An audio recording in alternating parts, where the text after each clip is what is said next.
ever been posed this question? Is the glass half empty, or is the glass half full?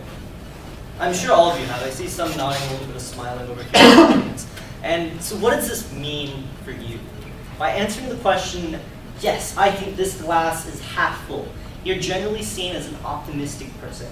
You see things positively, you try to find the bright side of things whenever you're posed some kind of problem. You'll actively try to find a solution, and ultimately you won't be terribly depressed when things don't go well. Welcome to engineering. On the other hand, if you say that this glass isn't so good, it's half empty, it means I've already drunk half my juice. Or perhaps you're drinking alcohol because that's probably what you're doing if you're a pessimistic person.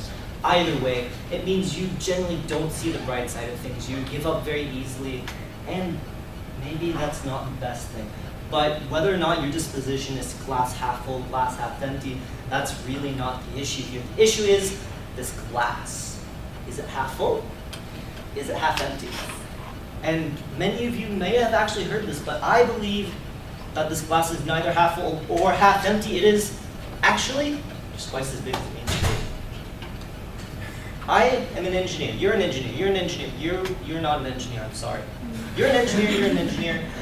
You guys are engineers. So what I challenge you to do is, instead of thinking things very black and white, glass half full, glass half empty, we should look to invent new things. So instead of having this glass that you drink out of it and it gets less and less filled, instead try to develop this glass that actually gets smaller the more you drink.